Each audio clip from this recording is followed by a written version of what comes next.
you something. When you claim that it's going to be a great day, like when you wake up and tell yourself, like, I'm going to have a great day, I'm going to make today great, it's going to be a great day. Do you like fully believe that? Do you like wholeheartedly believe that? Or are you just saying it to say it? Are you just saying it because you'd like to have a great day? Do you actually believe that it's possible to have a great day? Do you believe that you're worthy of having a great day? Or are you just saying it because Instagram told you to, you know? Because that's the thing about affirmations and like claiming certain things. It's like we can say all day long, it's going to be a great day, it's going to be a great day. But if we're used to our days being shit, it's going to be really hard for us to believe that today could actually be any different, you know? So instead of waking up and looking in the mirror and like going against like what feels right to you, right? And saying like, it's going to be a great day, when you might not fully like be able to get behind that, right? Maybe say, well, today is going to be better than yesterday. Like, I can't sit here and say for sure that today is going to be that great, but I know that it has the potential to be good. I know that it has the potential to be better than yesterday. I know I'm not the same person that I was yesterday, and I know that I have what it takes to make today decent. That's all I'm asking for, God, is a decent day. Nothing extravagant, nothing grandeur, just a decent, good day. Amen. Because like I was saying, like the thing with affirmations, like we need to be able to make statements that feel good to us. We need to be able to make statements that we can fully, wholeheartedly, energetically get behind. Something that will literally move us emotionally and shift our energetic like state, right? Our vibrational frequency.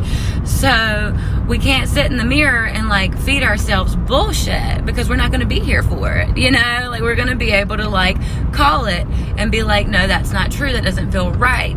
And that's going to continue to create that resistance. But if you can kind of, like Abraham Hicks says, like go neutral and like just get more general, right, with your affirmations and the statements that you're choosing to make about your day, about your life, about yourself, then it gets a lot easier. It's easier for you to actually like give into that. You know what I'm saying?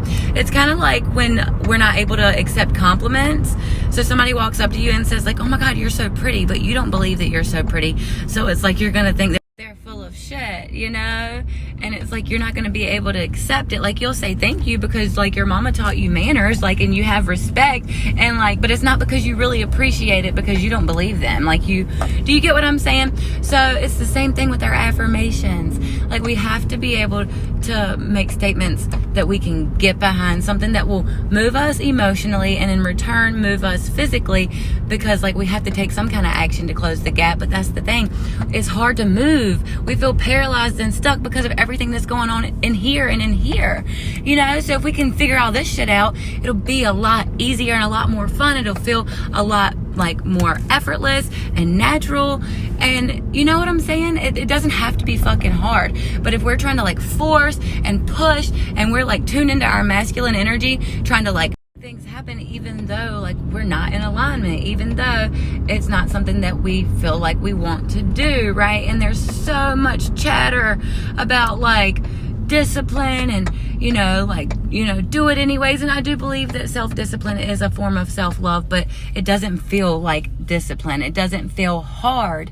You know what I'm saying? It's kind of like I love myself, so I do these things, not I do these things so I can love myself. Do you get what I'm? Because it's like when we try to like get our self-love from these external things, like when we feel like we have to check all these boxes in order to be good enough.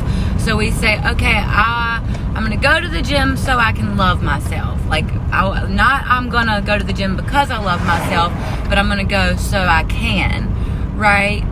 It's like you're giving your power away. You know what I'm saying? Like you are fucking enough, like the way you are. Like you are worthy of all of the love in the motherfucking world the way you are.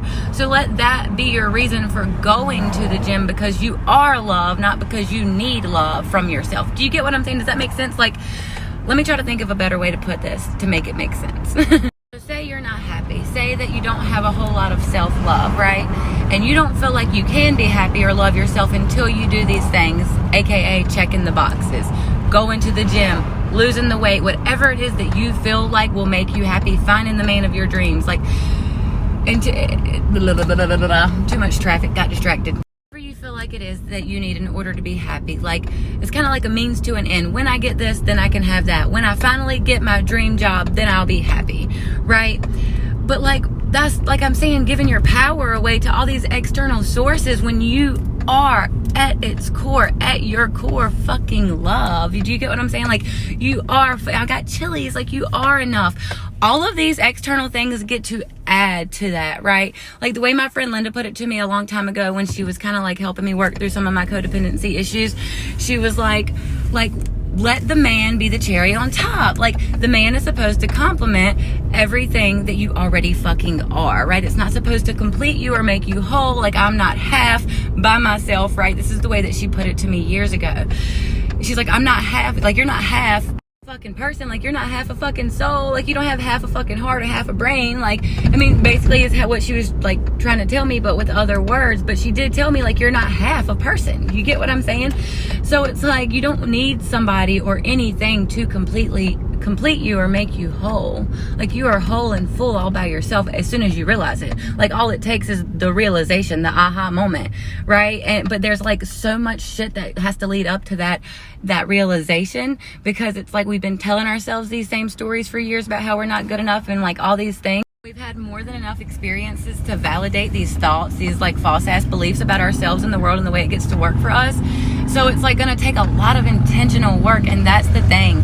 Like, have you ever heard the saying, like, if you work harder on yourself, I can't remember how they fucking say it, but basically it's like this idea that if you like are more intentional and put your most effort and your most like, and you work the hardest on yourself, on the inside shit, on the inner shit, like the inner work, then everything else just falls into motherfucking place. It's like, I swear to God, it's like kind of like how I say, like, we have to give God something to get behind. Like, we have to believe in what we pray for, right?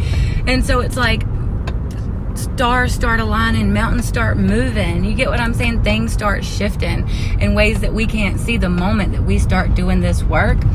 Like I said, it's gonna take time because we've been feeding ourselves the same old bullshit for so motherfucking long. It's like we literally have to brainwash ourselves. We have to like convince ourselves like the contrary to what we've been fucking believing, what we've been led to believe all this time. And so it's like reprogramming the subconscious mind. So when you start to do this work and you don't feel any different right away, or like I said, like God doesn't like make some kind of grandeur entrance with all your like physical tangible manifestations, like don't give up. Like, don't give up right before the miracle happens. I read something in Amanda's book like just the other night where she said something about like, because it's about like our vibration that we carry, right? And it's like the way our lives play out. So it's like our life, this physical reality, it's got to catch up because it's still playing out from old beliefs and old vibrations that we carried, and old ways of being and seeing the world and ourselves, and old ways of thinking. And do you get what I'm saying? So like, give yourself some time, trust the process, know that it's yours, know that you're worthy, you know what I'm saying? And then keep doing this work, continue to shift, continue to like journal and do your affirmations and like all the things. Just don't fucking stop. I promise you, you are closing the gap. Like, you're gonna wake up one day and you're gonna be like, what the fuck? Like, you're not even gonna like recognize like your old life or the girl you used to be, because it all fucking added up for you, and it's gonna continue to add up for you forever and for always. I also want to add, like, if you are chasing after these external things in order to fill some kind of void or to like make you happy or to complete you or what the fuck ever, like, it's not gonna fucking work. Like, you can get the job and you're still could be depressed. You could get the money or the man or lose the weight. And then that's the thing. It's like when we do get those things, because we're still kind of like wacky and funky on the inside, a lot of times we sabotage it. You get what I'm saying? We ruin it. Or either we just like live the rest of our lives unfulfilled, steadily chasing the next thing, the next thing, the next thing, right? And so like, that just ain't no way to live. That ain't no way to live. Like, but because, you know, there are like millionaires that are depressed and people that are poor that have more love inside of their home. Do you get what I'm saying? Like, I mean, and it doesn't have to be that way, but it's just a prime example that like money doesn't buy happiness or what the fuck ever, or neither does a man and neither does 40 pounds of weight loss. Do you get what I'm saying?